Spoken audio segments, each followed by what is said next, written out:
In this episode of Investors and Operators, I am talking with Dan Cremons. He is not only the author of Winning Moves, 105 Proven Ways to Create Value in Private Equity-Backed Companies, but he has a fascinating background as a private equity investor and now an advisor to private equity firms. So, Dan, it has been a long time coming for us to be doing this. I'm excited to have you here. Can you give us a little bit of background of life before being an author, before starting the current venture, the consulting firm? What's your background as an investor? Yeah, to take you back even further, just for some context, I'm an Ohioan born and raised. I was a Midwestern state school kid growing up. I kind of stumbled my way into private equity in 2007. Growing up, and even through college, I didn't know how to spell private equity, let alone what it was and how it worked. And through a confluence of different right place at the right time factors, I ended up lucking my way into a role with a West Coast-based firm in 2007. The firm's called Alpine Investors. And, over whatever it was, 13 or 14-year career there, I did a bunch of different things. I've played across most of the positions on the private equity field. I've sourced deals, done deals, sat on the board of PE-backed companies. I've held CEO and CXO roles within PE-backed companies. I now advise on the outside private equity firms and their portcos. And so, the message there is I've seen the same movie from a bunch of different vantage points, which I think has given me, it probably means I'm not especially good at any one of those things, but it has given me a really interesting perspective having seen the same game from a few different spots on the field. Yeah. And I ended up spinning out of a fund level role about 2.5, 3 years ago to start my own firm, really taking a lot of what I have done in my career in the way of helping leadership teams and the board get aligned on where are we trying to take this deal, how are we going to get there, i.e. what's the value creation plan, the strategy, and then who do we need aboard, importantly. Taking all of that experience that I, answering those questions both as an operator and an investor, productizing that, and now offering that to private equity firms and their portfolio companies. Let's go back to the Alpine experience. I love Alpine. They have hired multiple veterans from our nonprofit 51 Vets that helps transitioning vets from the special operations and aviation communities get into private equity portcos, consulting. So very familiar. Graham has done a couple of firesides with us. We had a day at Alpine with the nonprofit. So I'm curious kind of what you got out of that experience with Alpine and maybe some lessons that have really been formative and really at the forefront of your mind on kind of how you think about running your business and what you work with your clients. Yeah. I mean, I'll say at the outset that the time I spent with Alpine is one of the most formative, certainly professional experiences, given it was a large chunk of my career, but personal and life experiences I've had on a variety of different levels. I think I came out of there not only a more formidable, well-developed business leader and private equity guy, but at some level, probably a better person as well. And that is credit to the emphasis that Alpine puts on developing leaders. I mean, that has become a big part, sort of the core part of Alpine's strategy over time. The thing that it's become known for is not just taking a strictly financial approach to deal making and private equity, but really bringing human capital to the fore of the investing equation and making its mission to work with, learn from, and develop exceptional leaders, and let that be the means by which Alpine's able to build great businesses and by extension deliver the sort of outsized returns that investors expect. So in terms of things I learned there, the list is long, but I would say the core thing that'll probably thread through our conversation today is just how important people are to investment success. That sounds a little trite and maybe reductionist, but we have case studies and anecdotes upon anecdotes of examples of where emphasizing and being intentional about getting the right leaders into the right roles in portfolio companies, supporting their development and growth, where that's paid dividends in really big ways. So, this is the big takeaway for me from my Alpine experience, and frankly was the seed that formed a lot of what I do today, is helping other firms bring human capital, out of the shadows, out of the quote unquote back office, and figure out how to use human capital allocation as the greatest strategic weapon available to an investor. Yeah, there's so much to unpackage here. I mean, the first question is, what do private equity firms not know or misunderstand about human capital at the firm level and at the portfolio company management level? Because I guess one part of me says, like, there are thousands of private equity firms. We've been doing this for decades. The industry is mature. Isn't this already figured out? Yeah, for the short answer is for some firms, yes. And I think figured out is probably I would recharacterize the way I would put it as there are a lot, think of a spectrum here of on the one end of the spectrum the laggards, and on the one end of the spectrum the leaders. There are private equity firms at every point on that spectrum. Alpine is probably pushing out, like along with some other firms, pushing out onto the leadership edge of that spectrum. And then behind that, there are firms at all places in terms of the degree to which they are sort of deploying human capital strategies that have impact. So I want to give credit where credit's due. I've learned a lot from firms that are doing a really good job of this, Alpine included. But to your point, as you get sort of further back on the tail of that spectrum, there are a lot of firms that have some catching up to do. And to your question directly of like what's getting in the way of a greater emphasis on human capital, I don't think it's recognition that human capital is important. All it takes is, if you've spent a minute in an operating business or if you've gotten an MBA, you understand that people are important to business performance. So a lot of what I have found out there working with private equity firms is there's pretty widespread intellectual recognition that, hey, human capital is really important. But what is lacking is, or where the issue is this sort of knowing doing gap. Firms know this, but they don't have the machinery built into their firm or their portfolio companies that allow them to actualize that belief that human capital is important. It kind of reminds me that I know how to have six-pack abs, but I don't do it. Yeah. Yeah. I have intellectually, I know how to do this. It's diet, it's exercise. But the execution is a little bit different. So Yep. Maybe this is a false hypothesis, but do you think that the need for human capital management within private equity is a result of where the partners, where the principals, where the associates come from? They come from investment banking, where you don't need to lead a diverse group of people with diverse motivations and diverse functions and hundreds of people.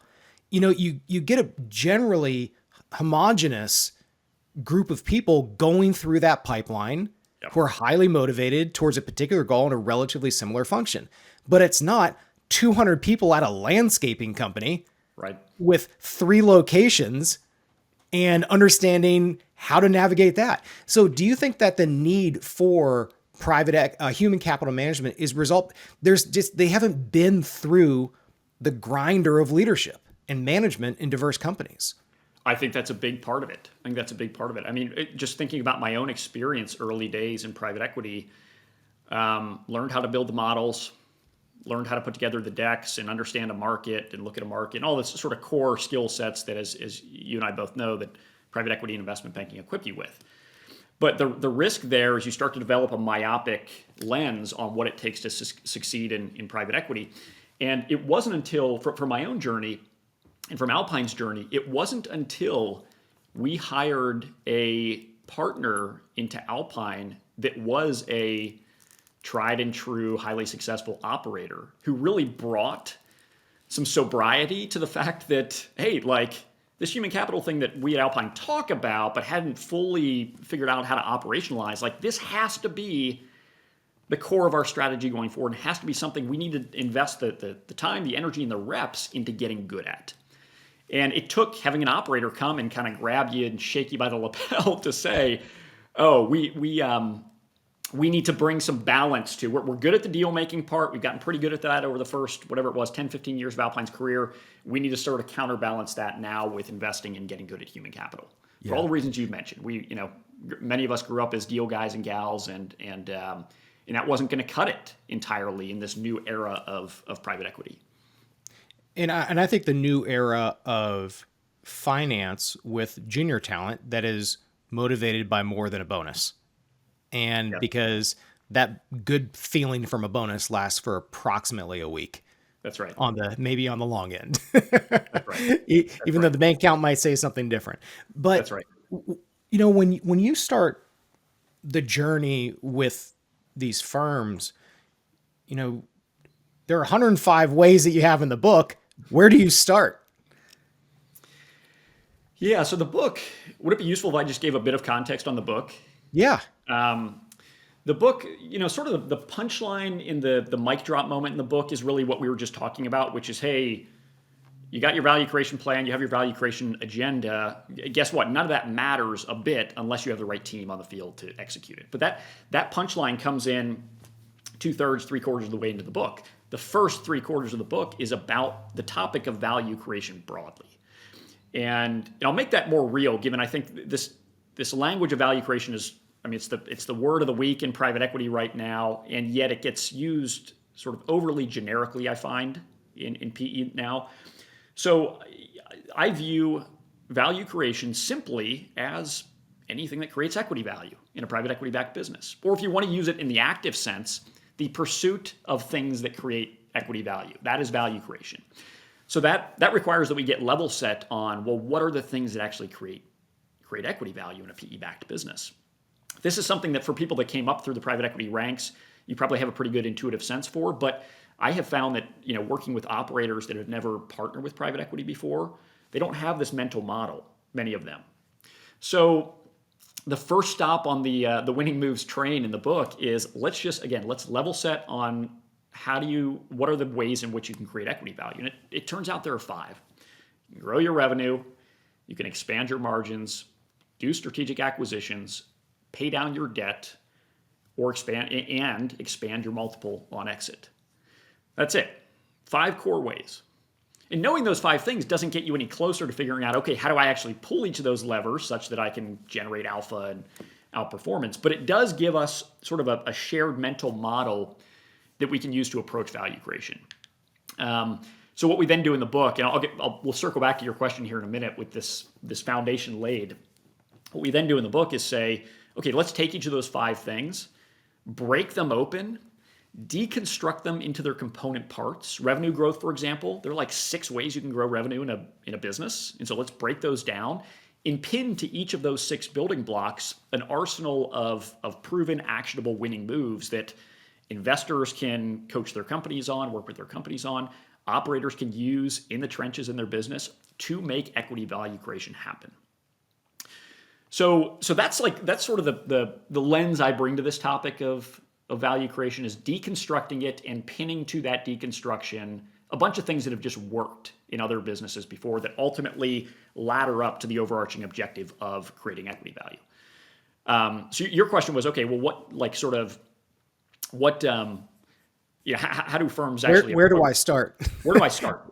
What does that first meeting look like, and where do we actually begin the journey? Begin the journey by, at the risk of being unoriginal here, by level setting everybody on what do we mean when we say value creation, which we just hit on. I think that's where it has to start. Otherwise, and I've found myself in this position more times than I care to admit, you're sort of like, you're not speaking the same language with management. So a conversation on quote unquote value creation becomes sort of untethered to some central idea of what are we talking about there. So what are the miscommunications between, or, where's the misalignment typically come from on what value creation means? I think for a lot of, we have the, what's the word, the curse of knowledge as private equity guys and gals. What that means is we think that just because we use the word value creation and it means something to us, that every other person out there, including the founders and business leaders we're working with in these companies, understand what that means. And the reality is, coming from the perspective of somebody who's been on the shop floor in these businesses, working with leaders for whom it's their first time working with private equity, a lot of them just don't understand. It doesn't mean they're not smart. A lot of them just don't understand what do we mean when we say equity value creation? It's not a lens through which they've looked at their business in the past for a lot of these business leaders. I mean, So I'm the that's why I same say, way, right? What is my goal? To sell more and have expenses be less than what I sell. that's right. Right? That's Have right. money come in the door, pay the bills for our 8 full-time employees, Right. as opposed to, this larger concept of equity value. And like when I think of equity value, I'm like, wait a second, what is our equity value now? It's Jing and I. Like, how much could we That's sell right. for? I don't know. I don't Yeah. care. Like, I'm trying to grow the business and enjoy an awesome lifestyle with our team. Yep. Yep. Well, and the things you mentioned are actually linked to equity value. It turns out selling more things or keeping the customers you've already got, that those are inherently equity value generating activities. But it turns out they're like that's not the entirety of the equity value creation equation. There are other ways to create equity value that some operators just aren't as well versed in. So I And think is that that's where it because has the to start. management and is that because the management has just been historically not focused on there is a time frame to sell the business. This business has value. What is the value of that? What drives the value of that? And it's just a complete mindset shift or mindset expansion. I think it's a mindset expansion, definitely. That's a piece of it. The other piece, just very tangibly, is I mean, think back to you started your career in investment banking, right? Yep. I mean, what investment bank, if you're anything like me, what investment banking or private equity gives you is you're sitting there with your nose in a model for hours and hours on end. And you understand just by doing that, you understand how the different pieces of a financial model or the financial engine of a business contribute to the ultimate goal, which is in the top left hand corner of of your model. You have a little thing that says MOIC or ROI or IRR, and that's the thing that all your model is sort of pointing back to. So you understand just through the mechanics of having built those things the linkage between all these sort of operational drivers in a business and returns. Many operators have not hailed from that that same career experience don't understand that. And again, that doesn't mean that they're less intelligent or anything. It's just not the way that they've been sort of trained to look at their business. So, where are the typical missteps in implementing a serious human capital strategy? Yeah. Or actually, maybe a preceding question is, what are the key questions that private equity firms need to ask themselves to take a health check on the quality of their human capital at the firm and at the portfolio? Some things that I would put on the health check, if we're making this up on the fly, some things that I would put on the health check, checklist would be, are we deliberate about assessing management and talent pre-closing? That would be on there. Are we deliberate about using that assessment to develop a people plan for companies we're investing in? When I say develop, that doesn't mean unilaterally developing in the ivory tower a people plan, but working with management to, early in the hold period, develop a people plan. Do we have the mechanisms built into our post-closing first 100 motion that really force people decisions to be made? People decisions not just being firing people, but who are we going to back? Who are we going to repurpose? Who are we going to promote? Who might we replace? Who do we need to develop? There's a slew of people decisions, and the key thing here is there a forcing function in your post-closing playbook that is causing those decisions to be made with discipline and with speed? Yeah. That would be on the health check. It's interesting because that makes me think about a conversation I had recently with one of our clients. They had just done an offsite with one of their new portfolio companies, which most firms do this. But I had asked them, what they would have done differently maybe. And they said, we should have gone a lot deeper beforehand, even pre-close on alignment of expectations. And if the leader and leaders of that current team are able to go there, or what it takes to get to that next level. So that speaks to your point of, this is a established manager that team has been through, seen this movie before, but it just highlights how many firms have maybe not done the level of human capital planning that is needed. Well, thank you for unintentionally building the business case for my business today. You threw me that softball. I didn't pay Jordan to say that. Yeah, you nailed it. And I will speak from experience. One of the reasons why. So I mentioned this sort of in passing early on in the conversation, but part of what I do today is organizational due diligence, pre-closing. Why do I do that? Why have I made that a core part of my set of offerings? It's because early in my career, a failure to do organizational due diligence. When I say org due diligence, this is really focused on, do we have the leadership, the talent, the culture, and the capabilities needed to make the investment thesis that the deal's being underwritten to, make that happen. That's really what org due diligence is. And one of the reasons why I do that nowadays is early on in my career, we didn't do that. I didn't do that. Didn't do a very good job of it. I sort of thought, I don't frankly know that I put much thought into it, but I thought that taking management out to dinner, and like, hey, are they good guys and gals? Are they saying the right things? Do they seem smart? It was sort of a thumb in the air, cursory or due diligence. That playbook didn't work. And it took stubbing my toe on that a few times very painfully and paying the price for it later on when we had, CEOs who said one thing in diligence, but in terms of their commitment to the business, but didn't want to stick around post-closing. We misread certain key executives and were way too slow to the punch on making changes. We overlooked some executives who had a lot of potential that was being underexploited. So I've made mistakes in all these departments. Yeah, I mean, that's making me think about this example of like, the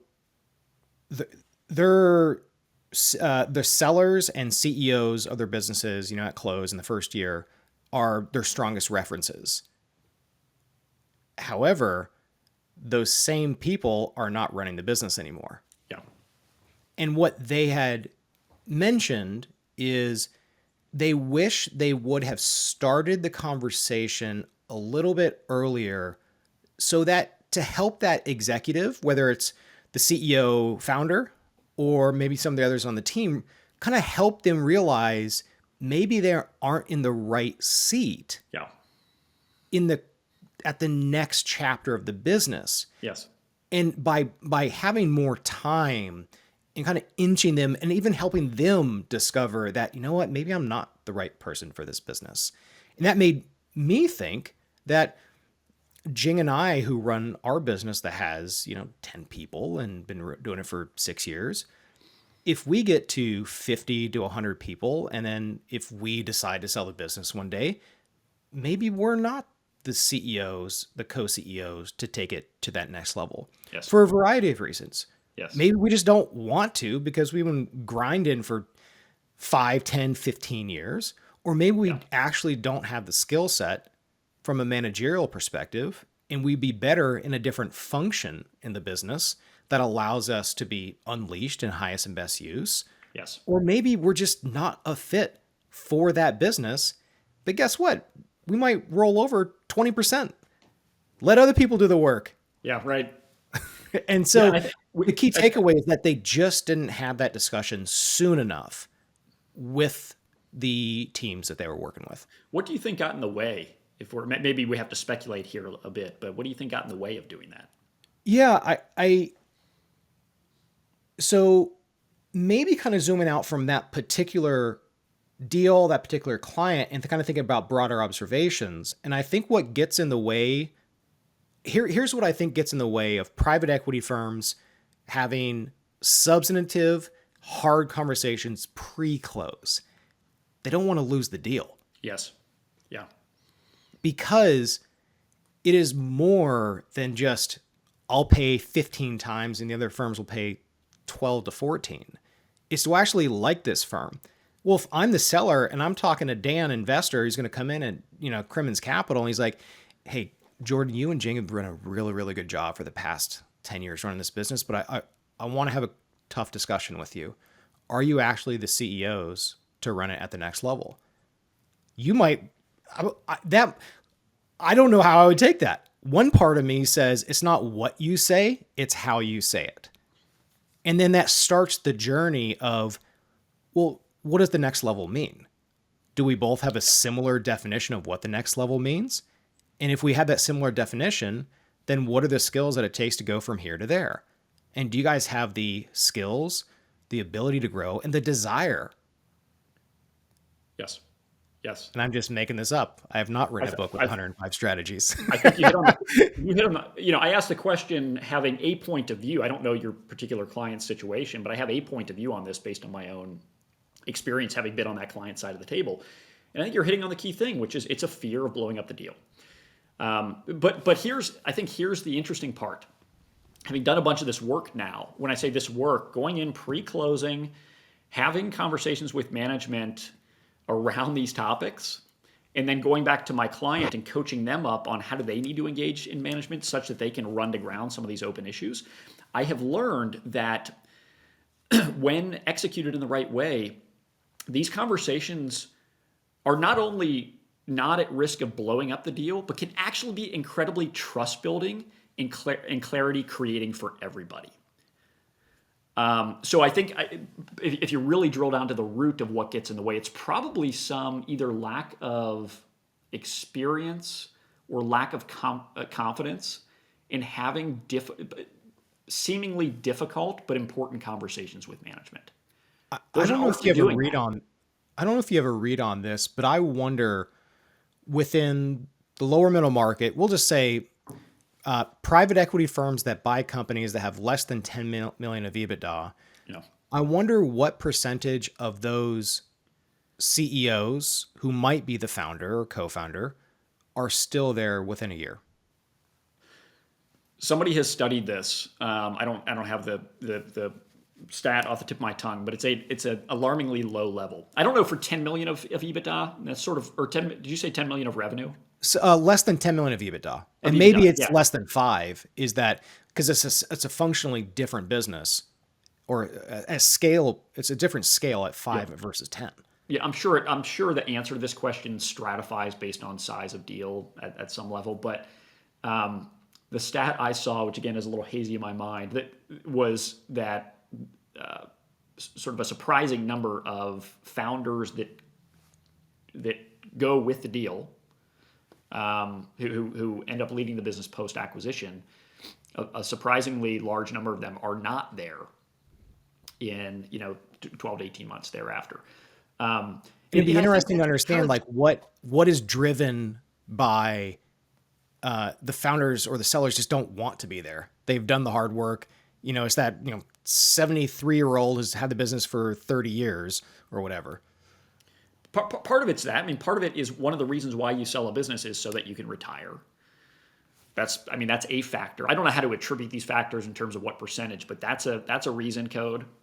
Another reason is I may not be nearing retirement age or selling this to retire, but I made a bunch of money. I'm tired. I want to take time off. Another reason is, and you hit on this earlier, but the awareness, the self-awareness that the things that have gotten the business to this point under my leadership are not the same things that are going to get it to the next horizon. And I don't know that I have the skill set to grow into that role. Or maybe don't want to incur all the learning cycles that are going to come with, all these new ceilings of complexity going from 10 of EBITDA to 50 of EBITDA. And I want to just, like, you mentioned this earlier, but I think we need to all destigmatize the idea that just because, like, when a founder sells their business, it's kind of, I have observed it's a very different skill set required to get a business from 0 to, pick your number, 20 million, 10, 20 million of revenue than it is to go from 20 to 100. And so if a founder can't make that turn, that doesn't mean they're a bad operator. It just means they have a very potent skill set that was required to go from 0 to 20. And that's not the same set of skills. It's not, there are elements of similarity, but it's not entirely the same skill set needed to scale beyond that. And honestly, I don't know. It doesn't make them less than. It just means that their skills are better applied to a different environment. And I think it takes authentic, early self-reflective discussions of what do you want to do? Yes. Because running a business from one employee to the first 25, Yeah. then 50 and 100, it's also like when we get to that point, I don't know if I want to run a business that has 100 plus employees with my co-CEO Jing, my co-founder, my wife, because we just might like doing smaller businesses where we can be more creative, faster. Let's start a new service. When? Now. Yeah. As opposed to going Exactly. through managers and seeing, is this a good idea or a bad idea? Like, this is why I left, why I don't like larger corporate structures, because Yes. it doesn't allow me to create, which is what gives me energy. Amen. You and me both. You and me And both. so maybe that's part of the discussions is pre-close, having that open hearted discussion of like, what do you really want to do after this? Can I Do you can I want to be a talk you through? manager of a Can I? business that has 250 people versus what you have Yeah. today, which is 100? Let me talk you through a really powerful. I always like to make these conversations actionable so people can sort of walk away with some things they can go use. Let me teach you a process that has worked for me to getting to the heart of this question that you're posing with a CEO or a founder that I'm working with. And just to take a step back, you pose the question of maybe it's not really what I want to be doing. What I have found, having coached transitioning founders through this same turning point in their career, is that many of them don't know what they want. They don't know what they want. And so, a role, an incredibly trust building and again, clarity creating role a future private equity partner can play is helping them figure out what they want. And here's where I dip into my coaching bag of tricks. I was earlier in my career, I went and got trained as an executive coach, not because I wanted to be a coach, but because I recognized that skill set was very important to different facets of my job. And you can leverage the power of conversation and asking the right powerful questions to help somebody get to the heart of this. So here's my playbook for doing this. Make it very tactical. Sit down with a founder that you're considering backing who is unclear on what they want to be doing next. Sit in front of a whiteboard. Pull your chair to the same side of the table as them. So this is you're shoulder to shoulder working through this together. And draw on the whiteboard 3 intersecting lines. On the first line, if you can picture this, following along at home, on the first line, write talents. Second line, write passion. Third line, write purpose. Those words are a little cliche, so what I just shorthand them with those 3 words. But what those really mean is, what are you great at? Talents. What brings you a sense of energy, passion, and what brings you a sense of meaning? So this is the construct we're going to work within. Then the conversation is about asking this founder questions that get to the heart of the answer to those 3 foundational fundamental questions. For what are you great at?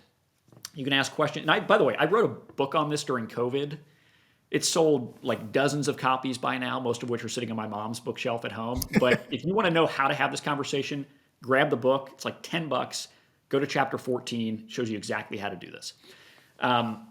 You can ask questions like, to get to the heart of what is somebody good at, hey, when have you been at your best? Or talk me through the things that in your business where you've had the greatest impact and what was true about those. What did you contribute to those? When you start asking some of these open-ended questions, inevitably you will find themes in terms of what is this person good at? What brings them a sense of energy? Hey, when have you been at your best at work? What are examples of things you've been doing where you just felt totally in the zone or in the moment or time just was not an object? That helps you get to the heart of things that give them energy. So once you've unpacked those things, once you've observed the themes in terms of what are they great at, what brings them energy, what brings them a sense of meaning, the name of the game is then taking that inventory and comparing that to what life is actually going to be like and what the needs of the role are post-closing. And asking yourself and having them ask themselves, how congruent are those? How congruent is my answer to those questions, which I shorthand, the book's called The Blue Flame, I shorthand as your blue flame, kind of the intersection of those 3 forces. What is my blue flame, and is running this business going forward the sort of a role or an environment that's going to leverage my blue flame? If yes, Yeah. proceed confidently. If no, let's have a conversation about, are there other ways that we can let your blue flame burn in this business in a different role, or otherwise post closing. It's such a fascinating discussion, and it makes me think about another episode I did with Scott Abbott, who built Five Star Brands. It's a franchise branding. It's a franchise brand that has everything from mosquito business to Bio One, which does cleanup of really difficult places. But my discussion with Scott Abbott, Five Star Brands, he built that from 50 to 900 locations. He sold that to Princeton Equity, and he said something that really made me think, which was he has rarely been a majority owner of any of the businesses that he started and now has sold. He is a perfect fit from a personality angle of working with a private equity partner that has control of the business. And he's also a perfect fit of that CEO who takes it to the next level beyond the 0 to 1. He can take it from 1 to 10, from 10 to 900 locations. Yeah. Yep. And it's just, I don't know if I can do that from a personality interest perspective. Yep. Or maybe I just need to grow and learn how to partner with other people where I'm not in control of the business with my co-CEO, co-founder, and wife. Yes. Yes. Yes. Yes. Maybe I just need to grow as a human being and learn how to take the back seat. It raises the question, which is, well, the first question is, can founders make that turn? Can I be an equally successful 20 to 100 million revenue CEO for that founder that built the thing from 0 to 20? Anecdotally and experientially, my answer is yes. You can. I have seen that done before. I have seen founder CEOs grow with the needs of the role. So then the next question is, okay, what needs to be true to have confidence that a founder CEO can do that? And I would boil it down to a few things, two of which you hit on. Do you have the humility and self-awareness to know what you don't know, understand what the liabilities are going to be as you try to grow from into the new role? And then do you have the growth mindset and the learning aptitude to go humbly but confidently learn the things you need to learn to rise to the occasion and rise to the needs of the new role? Like if a leader had that blend of attributes, the self-awareness and humility, the growth mindset, learning aptitude, you can start to convince yourself that, yeah, they may not have done it before, gone from 20 to 100, but I like that set of attributes in giving me confidence that they may have the ability to make that turn. This diving down a little bit deeper, I think so many founders are afraid of being accountable to a board because we don't have a board. I started this business with Jane because we want to do our own thing. If we want to go spend a month in France, like we're doing this summer, to go do Ironman Nice, then 2 weeks later, we're going to drive up to Luxembourg, do half Ironman Luxembourg. I don't want to have to report to a board and say that this is what I'm doing. But then you know what I said or what Scott Abbott from Five Star told me? He's like, he did that. He literally went to Europe for like multiple months with his family. And the private equity firm Princeton, like, guess what? He's still capable of doing his job as CEO, leading the business to 900 locations, and because they are aligned on the vision of where the business is going. And he has the skill set and the interest to be able to execute on that shared vision. Yes. And I think that for so much of my life, I've been afraid to be accountable to anybody because today I want to do this, but what if I want to go start another business next week? Yeah. And so I think this is also part of maybe founders having that discussion of, you know, I think that the sale process is a forcing function for founders and owners to say, stop, let's just pause. We've been doing this for 5, 10, 15 years. Do we actually want to keep on doing this and to take it to the next level? Or do we just want to sell the business and say, you know what? That was an amazing chapter of my life, Yeah. but it's time for the next thing. It's such a challenging question for so many founders too. I say this not having been in that position, so but rather relying on just having walked this path with different founders over time. It's such a founders in a lot of cases. I'm painting in broad brushstrokes here when I say founders, but so many of these folks have much of their identity wrapped up in their business, and that is both necessary to get a business through the 0 to 1 phase and through the scale up phase. You have to be emotionally invested, and it can become a great liability when you're faced with the potential of selling to somebody. And so I just want to acknowledge with a great degree of empathy that again, have not traveled this path myself as a founder, a founder who scaled a business up in this way. But I just want to acknowledge that I imagine that just takes a lot of soul searching. And again, this circling back to something we talked about earlier, but there's a role that a would-be acquirer can play in helping a founder to examine that question. And that role may just be listening, asking them the question and listening with no agenda. Like if they don't want to run this thing going forward, or if they don't want to run it going forward, or they don't even know that they fully want to sell to private equity, like that's okay. Let me put that aside for a second and just help this human being try to figure out, like, what do you want? And then if it turns out the answer to that question is actually congruent with what we want, which is to buy their business, great. But I wouldn't want to buy their business if the answer to that question was that they didn't want to actually sell or didn't want to lead it going forward, if that's what we actually needed. To the point on identity, that brings me again back to the episode with Scott, in that he said, he sold his business, he said, for 8 or 9 figures. And he said, if I believe in depression, this is the one time in life that I've actually been depressed because I had no identity. Wow. And this is someone who sold their business for 8 or 9 figures. Yes. And they had to go on that journey to where my understanding is where he's at now, of being that minority owner, but still running that business that is private equity owned. Yeah. But to go through that journey of, you were depressed after you just sold the business that you worked so hard for, and now you sold it for 8 or 9 figures and you're depressed. That speaks to what you are saying about the importance of how much identity shapes a seller's decision.